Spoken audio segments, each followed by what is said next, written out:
Scott Dust, Chief Research Officer at Cloverleaf. It's lovely to have you today. Thanks for having me. I'm excited for the conversation. Excellent. All right. So there's a lot going on with the hype over AI. It's in full flex mode, like I to talk about, especially around Gen AI.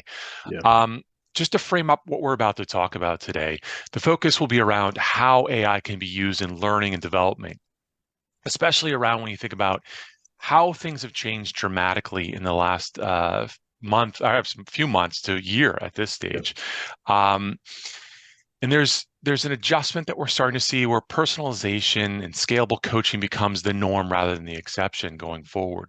So in the beginning, I'd really like to focus a little bit on, I guess, scholastic school education. Then we'll transition into how businesses or companies are looking at AI yeah. and hoping to coach people around different disciplines. Sure. So before we get into that, I'd really love to hear a little bit more about you and what led you to Cloverleaf. Sure. My background is organizational behavior as a social science. So, I did my Ph.D. at Drexel and studied leadership and teams primarily. And I've done research on everything from career management to ethics to motivation, but my focus has always been in that leadership and team development space.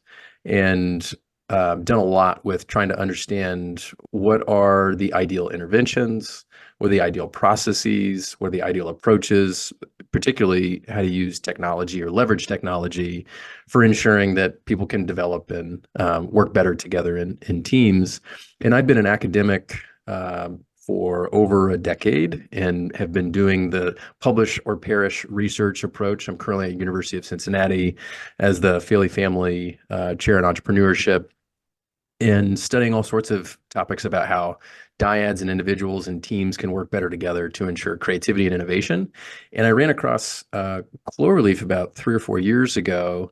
And when they were describing to me their vision for automated coaching, it was like the light bulb went off and it was love at first dry erase board session. I was like, these folks get it.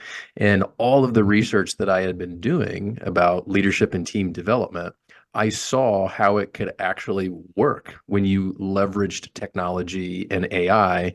And we've been working together ever since. And now I'm enjoying being part of that team, trying to infuse everything we do with an evidence-based approach to management and leadership development.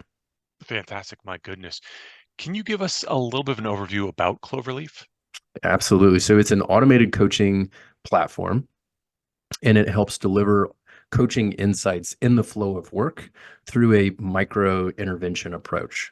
So to pick that apart a little bit, we know what coaching is, right? It's a subcomponent of leadership and development at large.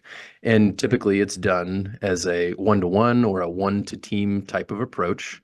And it's a really important process. It's a multi-billion dollar industry where people are given frameworks that help individuals figure out how to set goals, reflect, they're held accountable, and it enables them to grow and improve. The problem, though, is that that's not scalable. It's really expensive. And a lot of times that coaching is really given to the upper echelons of an organization. And so when you can infuse automation and AI into this coaching approach, you can ensure that everybody has access to coaching. And so for individuals that participate in automated coaching, they are taking assessments that allow us to get a baseline for who they are from a variety of different psychographic perspectives, 10 different assessments on strengths and traits and behavioral tendencies, motivations, culture preferences, and more. And then based upon additional inputs, whether it's their survey-based responses or other responses through the platform, we can deliver the perfect coaching insight in the flow of work, meaning using the tools that you already have, whether it's email, Outlook, Slack, et cetera, so that you're getting it on demand in the right time and it's contextualized and personalized for you. And we can talk about what some of those buzzwords mean down the road, but in general, that's the focus of the system. You framed that up perfectly because there's a number of questions that I have that hopefully we can go down the road of the not too distant future here. So having that as context, maybe take a few steps back because I want to get your mindset about how transformative, when I said earlier a month, because how transformative AI is even over the last month because things are Mhm. changing that quickly. Yeah. Um, for me, it goes back a year and a half to my first playing around with an instance of using Dolly. So, and obviously Dolly, for those people who are not as familiar, it's a generative art where you can just do the prompt text and it automatically creates art, and it's rapidly changed. My first version was Dolly 2, and now they're on Dolly 3. So when you see things like that, when you've seen what OpenAI has done with other aspects of their builds around text, of course, but then there's music and there's design, there's bots now, agents, sometimes called GPTs, depending on which company you're looking at. How mystified are you by what has happened over the course of, let's say, the last 15, 16 months? I think I'm mystified, but I'm mystified not necessarily in the potential of the technology, but in how it's been packaged in a way that makes it marketable and usable for the masses. I think that's the key difference. Most of these technologies have been in the works for decades, but now we're at the point where the general user can see day-to-day applicability, like in some of the examples that you've given, whether it's creating something with a capital C creativity, an actual output, or just in day-to-day creativity. I'm actually working on a paper right now on the influence of AI on just day-to-day creativity at work and how you can leverage that tool, and also talking about some of the benefits as well as the detriments of using a tool like AI to infuse it into your workflow. So I am incredibly mystified, but I'm mystified more so at how quickly we're figuring out how to use it on a day-to-day basis. And not to get into too many predictions too quickly, but I do feel as if it is going to be one of those types of technologies that if you don't figure out as just a general user, a knowledge worker at large, how to infuse it into your day-to-day processes, you're going to be left behind because every company is putting some type of corporate innovation initiative towards understanding how to leverage it and how to use it. It's pretty remarkable how much investment has happened recently. No, it is. It's incredible to see. I think that moment in time where people are like, yeah, it is usable, because you're right. A lot of these technologies had been there for decades, even, Mhm. and all of a sudden became like a useful interface that people were allowed to use and understand Yeah. and play around with, such that maybe a Mhm. CEO of some company, she could, who never even touched a piece of code, never even looked at something like this, can now plausibly put something together, get an Mhm. output that can be somewhat alarming initially Yeah. for them to sort of wrap their heads around. And this would happen, I think, for many, many people across the board, no matter what industry they were in over the course of the last 16 months. So, one of the things that I'm curious about as we start to go down the road of education, and we'll eventually get into businesses and how they're handling these types of things. Mhm. And this is a bit of an outlier, but I'd love to just dive into it and then sort of parse it out and try to understand your vision on this. Um, how far are we away from a general collapse of schools and possibly universities because of AI? And let me frame it up this way. We're at a point where I would say we're iteration number one on people starting to interact with what amounts to a bot. And while that bot has full access to now internet databases, information, and some, if you squint really, really hard, reason behind that, I can conceptualize a time in the not too distant future where kids of all ages sit in front of their computer, are using voice, are interactive with that bot, Mhm. and that bot is learning from you. It is seeing potentially your facial expressions, your tone, and it's starting to piece together a learning element so that you can, whether it's math or science or whatever the case is, it's building Yeah. customized solutions for you on the fly, on the go, plus everything you're constantly doing day in and day out with that. So, in that realm, and we're talking about first grade teachers all the way through high school or even college, when you Mhm. have something that's so incredibly customized, does that have an impact on the profession and or how people are taught going forward? Yes. Great question. Great prompt. So I've got multiple comments on this. The first one is yes, the the ability to leverage AI to come up with more personalized and customized approaches to learning is going to be huge and is going to be very helpful for making sure that we individualize our approach to experiential learning. So as a professor, essentially what I have to do is kind of teach to the middle, right? Like there's inevitably going to be people where this is too slow and there's inevitably going to be people where this is too fast. And you have to pick an approach. But as faculty or instructors or teachers at any level are starting to understand the audience, the specific individualized needs, whether it's approach to learning or how far along they are on their learning journey, they can then construct some type of system that allows that learner to go at their own pace and make sure that they're learning in ways that are ideal for them. So yeah, absolutely. And that's already happening, I think, in a lot of education spaces and trying to figure out how to construct those systems. I've got colleagues here at University of Cincinnati that are doing research on exactly that. And I think a great example that is aligned with this is Conmigo. So Khan Academy coming up with their tutored chat bot that they're testing, where they essentially, this chatbot is not giving you the answer, which is generally what you would do in some type of search function or even with ChatGPT. Instead, it's more a Socratic method that is helping you come to the conclusion on your own, giving you examples. And so really it's just been programmed with a different philosophy. It's a pedagogical philosophy that it's ensuring that you draw it out yourself instead of just giving you the answer.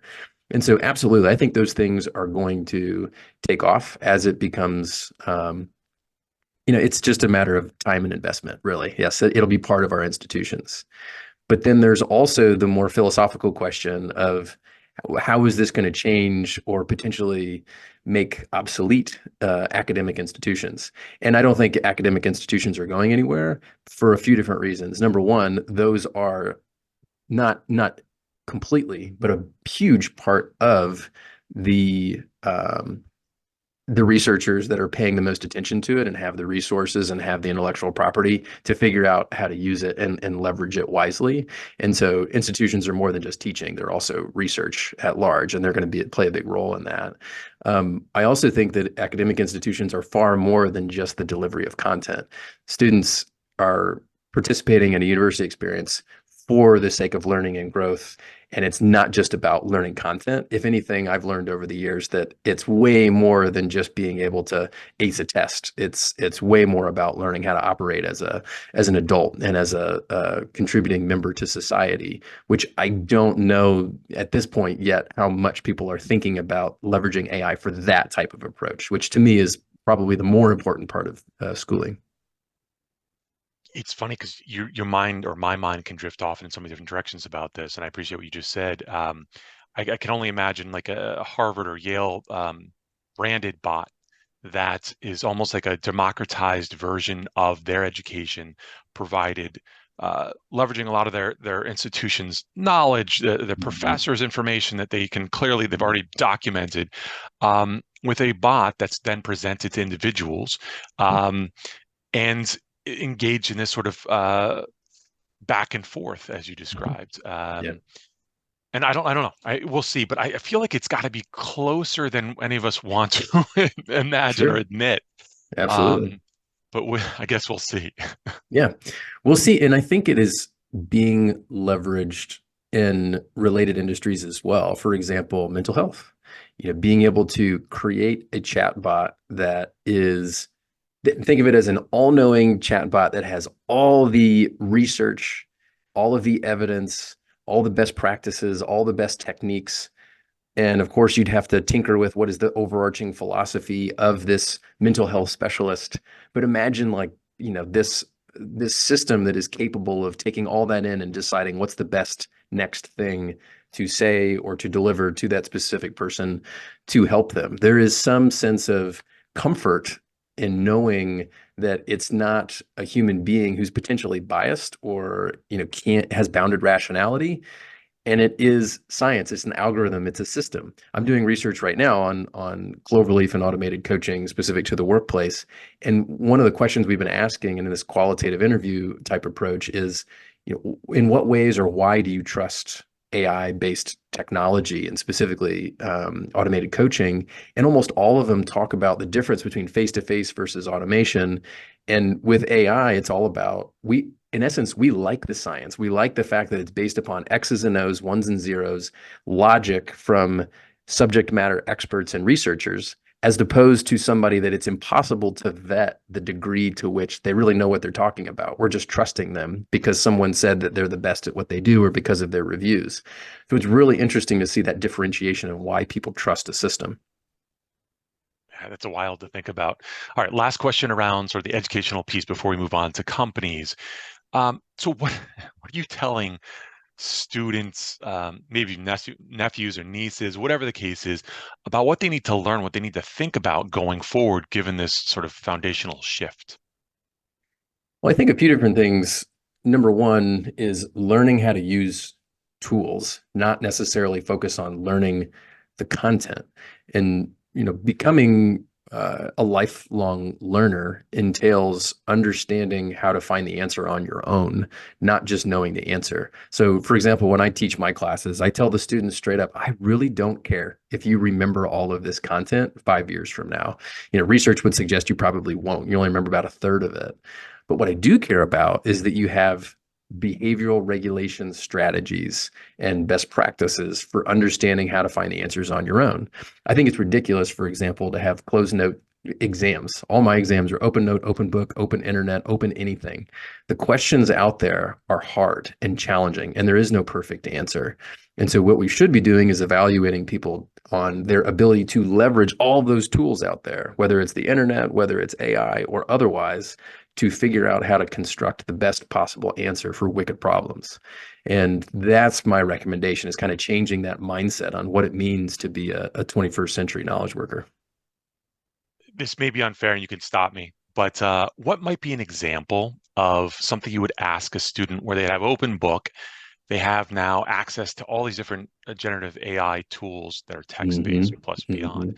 such that they're not just simply dumping that in there and getting some sort of basis, almost like a bunch of paragraphs that they can then modify as much as they want. So that really helps prove that they understand the concepts and the ideas.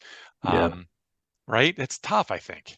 Yeah, it's actually something that I and my colleagues are working on right now, right? This is all fresh ground for ensuring that we're continually leveling up when it comes to helping our students learn, given the new tools that are out there.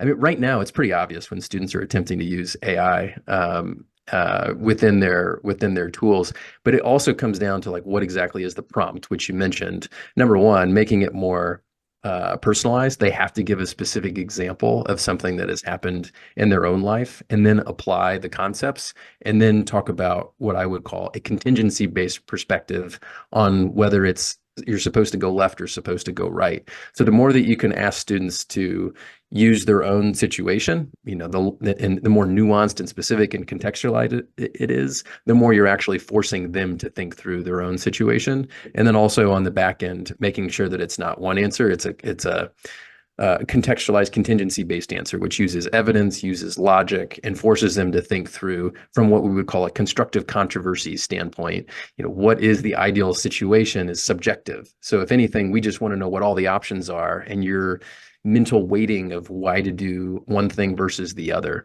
And so it's all a matter of, if you're just asking somebody to apply a concept, and it's going to be obvious answers and things that are easily done through technology. That's an amazing answer. No, thank you. That was fantastic. All right. So let's transition over towards businesses. When you start looking at businesses, maybe in the Fortune 500, doesn't even matter the size of the organization. How many companies are prepared for use of AI when it comes to like coaching and people practices? I would say right now, not many.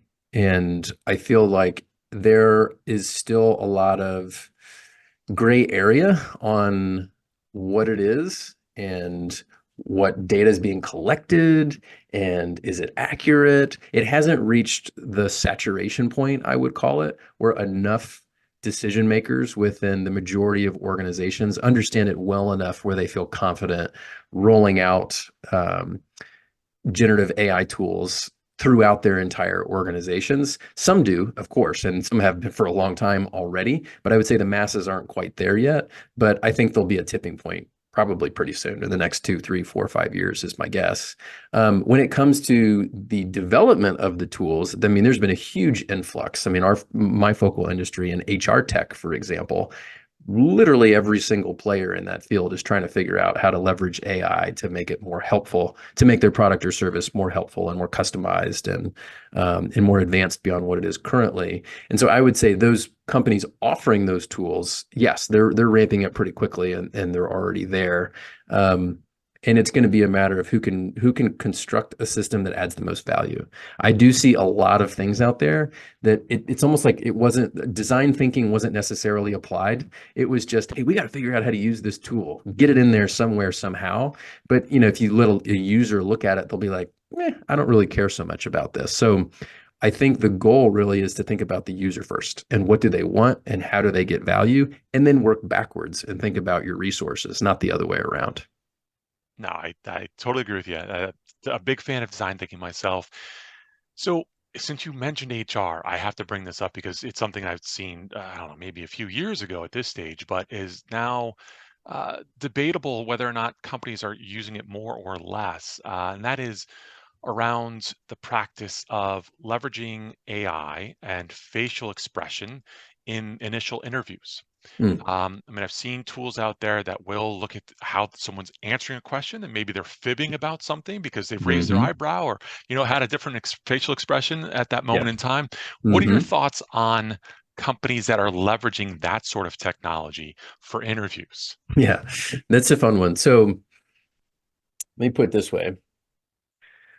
Think of it as a relative weight analysis, and you can look at a variety of different predictors of an outcome variable. Let's say your outcome variable of interest is the likelihood of success if hired. And all of your predictor variables are things such as their cognitive ability, their emotional intelligence, their functional background, their experience. And oh, by the way, we're going to start adding in things like your facial expressions during interviews. In the grand scheme of things, for the predictive capability of those additional input factors, my hunch, and I don't have the data on this, but my hunch after looking at many, many data sets is that the relative weight of those specific variables is very low. So yes, it might be statistically significant when you look at it in isolation in terms of its ability to predict some degree of variance and whether or not it was a good hire. But in the grand scheme of things, you're majoring in the minor, not majoring in the major. That makes a lot of sense, and I appreciate you articulating it like that. Um, if you were to give, and you may not feel comfortable doing this, is fine. If you were to recommend the use of it or not, do you think that it is, and even though it's weighted very low, do you think it's something that's helpful and will continue to be used going forward? I think so. I would add all of it in, right? I would look at everything from, AI infused text analysis for all of their communique pre-hire. I would use facial expression evaluations. I would use anything and everything at your disposal. But is it worth the price? I think is what it comes down to. At this point, the number one predictor of success on a job is very basic. It is simply the extent to which someone is conscientious. Social science research is pretty clear. That's the number one predictor in terms of its ability to figure out whether or not someone's going to be a good employee, right? So, we can focus on things around the edges, but if anything, we should be focusing on the traits or specific behavioral predictors that have the biggest bang for the buck. So to me, it all comes down to price. Is it really worth that incremental value garnered? And maybe eventually it will. But if you're paying, $1,000 per hire, that's only going to work for upper echelon type jobs. And that might be of value, but it really comes down to that cost to benefit analysis. Really, really well said. Okay. So maybe in conclusion, I'd love to hear a little bit more about Cloverleaf and maybe an example of how it's used leverage at an organization around the coaching technology, Hmm. and showing some of the benefits of AI in this space. Yeah, sure thing. So one example, we do research with all of our users. So it's baked into the system where they're answering questions during onboarding, as well as at regular intervals as they use the product. And we can track all those engagement metrics, right? How many emails did they get? How many did they open? How many did they click through? How many ratings did they make? How many profile visits? You name it. And so we really want to know what's working and what's not. And so we constructed a list of 11 different, what we would call success metrics that are specific to leadership and team development. For example, psychological safety. Everyone knows that concept, being able to speak up, ask questions, admit mistakes within a team setting. There's information exchange, communication, collaboration. Those are also team phenomenon. But then there's also individual phenomenon, such as and inclusion is another team one that's really important as well. At the individual level, self-awareness, other awareness, growth and development. So we've constructed measures, and we did a construct validity analysis. We created these measures from scratch, and we're evaluating those during onboarding. So before they've used the platform. And then we let them use the platform. Typically, we'll look at it after their first 3 months, sometimes in the form of a pilot. And then we let them use the system as they see fit. And then 3 months, 6 months later, we will ask the exact same questions to see the degree to which there's been changes across time. And this is important because a lot of times when people do these pre-post tests, especially with technology or investigating some type of new service, all they're doing is looking at pre-post and seeing if there was a change from time one to time two. But actually doesn't work very well because some users will use the technology, some users won't, and some will be in the middle. And you're combining all those scores together. And a lot of times it doesn't come out looking how it should. But instead, what you should be doing is controlling for that baseline, time one, pre-intervention, and then looking at the extent to which the engagement with that technology using digital exhausts of all of the engagement that's happening on all the different platform features, and then using that as your predictor variable on the outcome variable of that success metric at time two. And so we've done this for a variety of different organizations. For example, one of the largest energy beverage companies in the world did a very focused pilot on all these success metrics. They saw that the extent to which users were logging into their profile and looking around and anything they did, right? They hit a button, they rated something, they did any type of interaction with the platform. That overall measure was a predictor of collaboration, communication, psychological safety, self-awareness, other awareness, and others in the range of 20 to 30%. So an average user, if they were to do something 2-3 times a week, kind of taking that average, led to this 20 to 30% increase on all of those different measures. And so we can talk about the theory as to why, but that's a pretty good example of how we're measuring it and some of the things that we're trying to make sure we focus on in terms of how the technology is influential.